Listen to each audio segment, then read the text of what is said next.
What up, though? Man, I found out some phenomenal news today. Oh my God, I found out some phenomenal news today. Guys, the Softail family is coming back, okay? Um, that new, so you know how in 2024 was the major year of the design change in Harley Davidson. Okay, they went from the old style bike with the two headlight and the turn signals on the side to the integrated turn signals on the road glide and on the street glide. Okay, those are the main changes that we had in the touring model section. Okay, we were looking forward to in 2024 the Road Glide and Road Glide Limited and Ultra Limited to be changed also. Okay, we were looking for those two to be changed, but it never really did. It was supposed to happen mid-year, like June, April, mid-year time, May. It's supposed to happen around that time, but it did not happen. Okay, and repeat, it did not happen. So, with that being said, we had to wait until we thought they were going to do the release. I don't know if you guys remember how they did the late model years, like the CVOs last year, where they did in 2023. They did a mid-year release of the Dark Platinum and the Whiskey Neat Road Glide and Street Glide CVO for those models. So I thought that the Road Glide Limited was going to do that, but it did not. So I am hearing that the Road Glide Limited will be available in 2025. Okay, but what I am on here today about is the Breakout, ladies and gentlemen. The Breakout is back. Oh my God, it's redesigned and it looks so freaking cool, man. When I tell you, this bike looks so cool. And part of the coolest part about being a part of the channel is that you get all of the breaking news. And I'm talking about factual news. I ain't talking about hearsay, might be here, might be there, might be here, might be there. No, no, no, no, no, no, no. The Breakout is coming in a new design in 2025. Oh my God, you guys gotta see it. I really wish, I decided to go live tonight, so I can't really show it. But the next time I go live again, I'm gonna try to drop a video on it and go over some of the designs. So the tank has been like elongated a little bit to give it more of that power look. It looks kind of like, you remember how the V-Rod used to look? Is giving the same wheel style. Still on a 19-inch rim, still on a 240 back tire. The 2025 Breakout.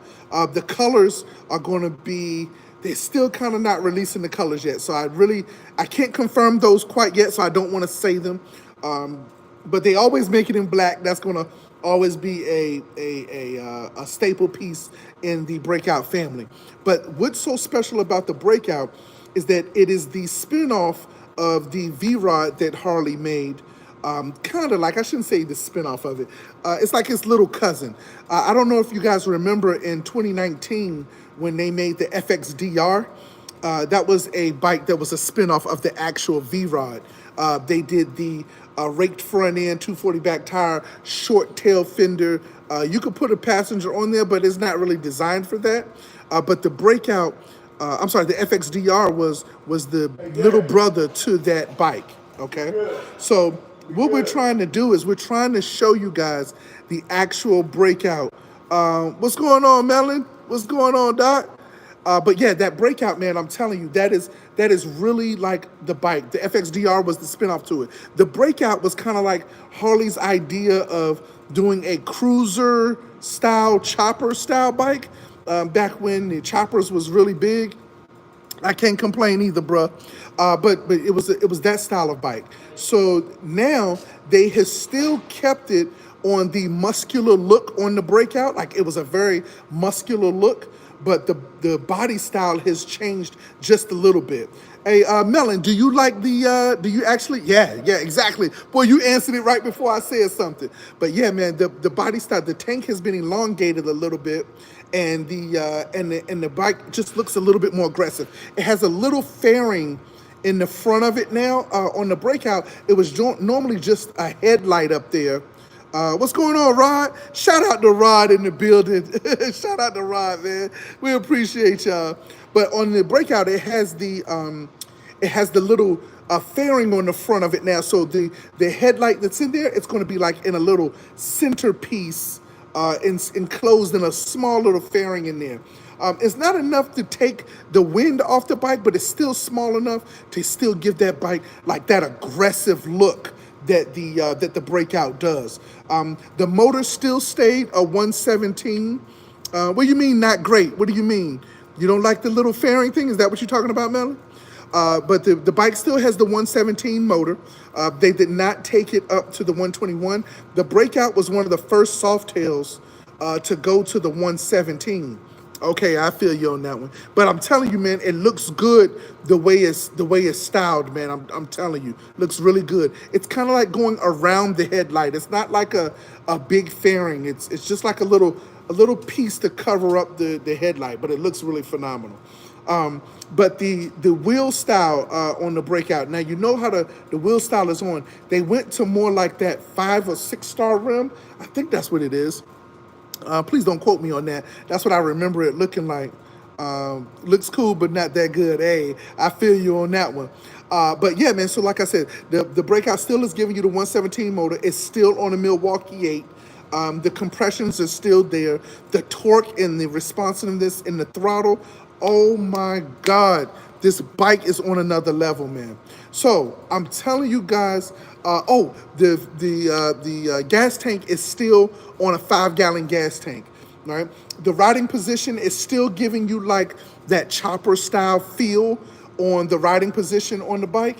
So it really is keeping the same essence of the Breakout with that more machisto, still with kind of like a modern style feel to the bike. So I still think, like I said, it's going to do good. It still has the adjustable suspension, so you can adjust the monoshock on the bike if you want to carry a passenger versus not carrying the passenger. Hey, man, Melon, I appreciate that. But yeah, so you know, it still has that monoshock where if you want to carry the passenger, and you can adjust the weight accordingly. The Breakout still is carrying that 240 back tire. I mean, that back tire still looks a beast on that bike, man. It's still, and part of the good part about the Breakout, it's not really a bike that is designed for slow speed maneuvering like curves and turns and things like that. It's more like a light to light kind of bike. If you want to go really fast, really torquey, it would. Dang on, what's going on?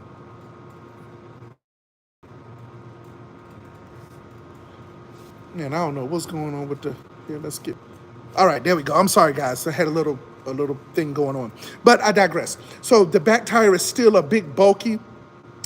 It's still big where if you go into the turn, it still feels like you snug in the turn. Just that, I think the degree, let me look it up real quick. The rake on it was 34 degrees.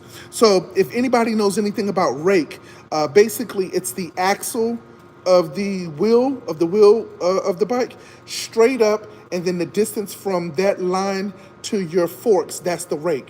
And on the Breakout, it stretches, that degree angle is 34 degrees. So it is one of the bikes that is the longest bikes that Harley has in the Softail family, because that rake is so far out, and it's one of the biggest trails.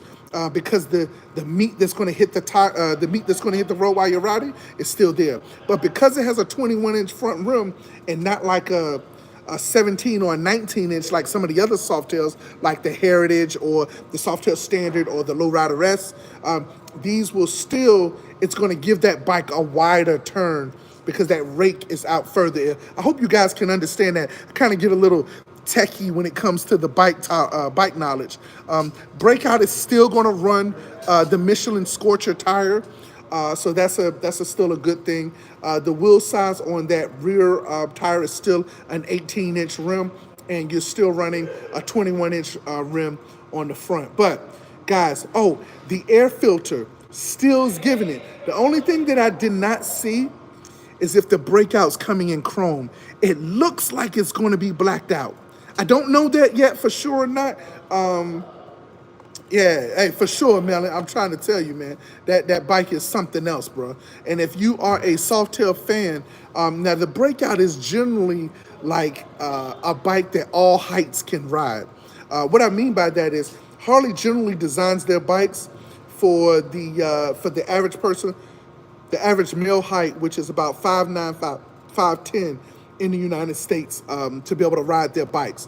But the good part about the Breakout is that a big guy can still ride a Softail. See, I'm more big, and so when we get on like Softail standards and like certain other Softails, lowrider S, I feel like I look a little big on the bike. You know, the Breakout is still a bike that can give me that stretched out look.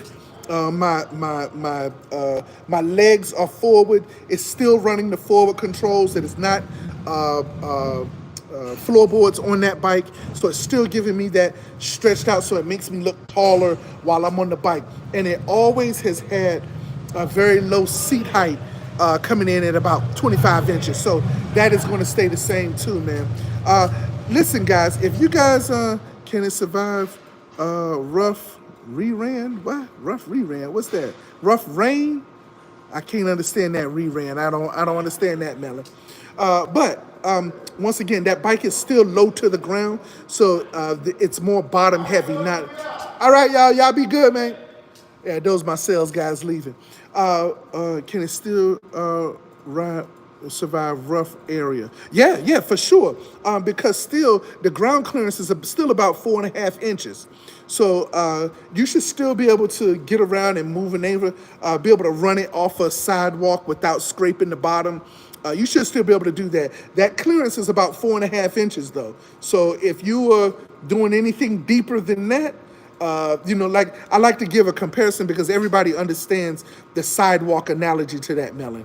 So a sidewalk is about like that, right? Like to come off, to take a bike off the sidewalk. Well, your bike is going to probably be about like that off the ground. Oh, you talking about rocks? Oh, yeah, for sure. It'll definitely be able to do that. Rocks, speed bumps, potholes on the highway. It can definitely run its distance as far as being able to survive those rough areas like that. So as far as I was going into the air filter and the front of the bike. They still gave the air filter a nice size. I think it was the cone shape. Damn, I forgot the name of the air filter that was on that side of the bike. But the whole point to it is that you have a phenomenal piece that is about to go out. The Breakout still carried the still beach bar style. For those of you that are familiar with the bike. So I just really want to go a lot in the detail about the bike. There's still going to be a little bit over 90 inches long. So you're still going to have that rook, but I'm telling you, man, that bike looks extremely sporty, extremely sports. You're going to still get the same weight. You're looking at about a little over 650 pounds.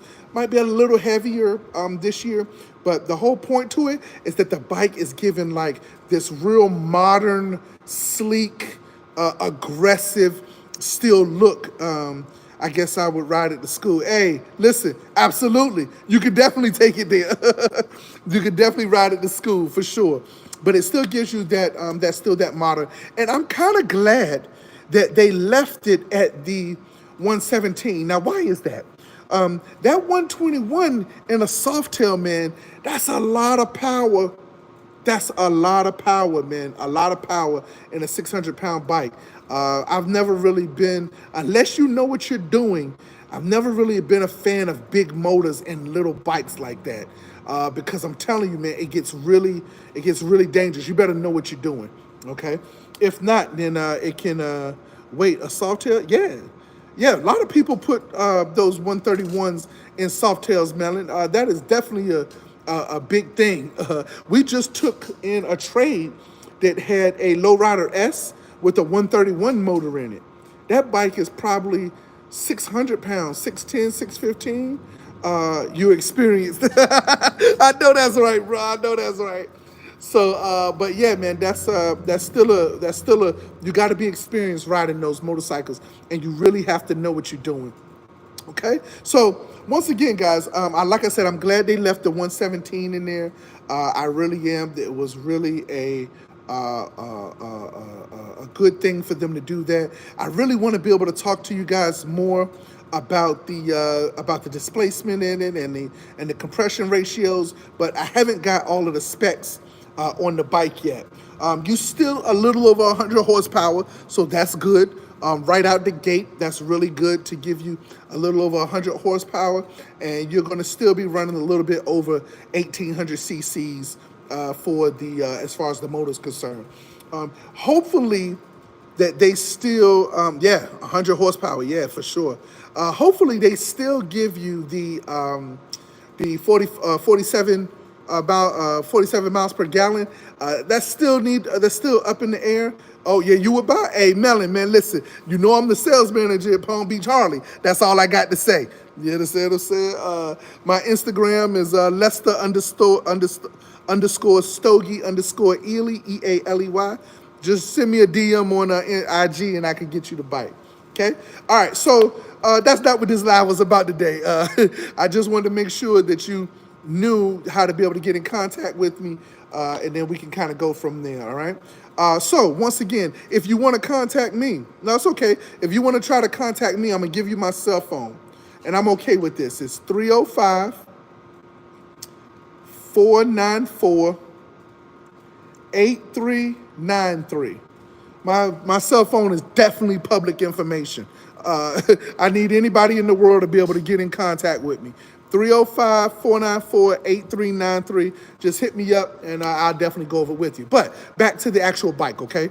I hope that they keep the 47 miles per gallon. I really want to see a Softail that can get 50 miles per gallon, right? I probably won't like in a couple of years. Man, that's why you trade out of bikes, man. That's the easy part. But I probably won't like a couple of years. Okay, well that's fine. Yeah, no pressure, man. I'm still here. I ain't going nowhere, right? And even if I'm not in Harley, I'm definitely going to have a consultation business for anybody who wants to buy a Harley if I decide not to do it, so we can make sure we get the best deals. Okay. Now, like I said, I really want to see them raise a Softail to where I can't wait till a Harley can do 50 miles per gallon. Now, when they do their miles per gallon on the Breakout is generally about 47. It's a high one. But generally when they're doing it, they're basing it upon you riding at 65 miles per hour, right? That's kind of like the spec time, the spec speed limit. Now, if you decide to go above 65 miles an hour, then that 47 miles per gallon drops. The catch to it is that most of the time we go above 65 miles an hour. That is the catch. So once again, ladies and gentlemen, I just wanted to give you guys, like I said, a little quick 20-minute thing on the Breakout. It is coming, 2025. It is officially announced here on the STOGICIDE. Yes, it is real. Yes, the Breakout will be here. Yes, it's new and improved. Yes, it has a modern look. God has my back. Man, you so funny. Yes, it is new and improved. Yes, it is still modern. Yes, it is still sleek. That is going to be a beast of a motorcycle. I can't wait until this bike comes in. So appreciate you guys. Like, comment, subscribe to the channel, man. If you guys want to drop a super chat in there, I appreciate that, man, just for showing some love to the channel. That'll be greatly appreciated. All right. But once again, we appreciate everything, man. Welcome to the STOGICIDE. Have a happy Harley day. Let's go.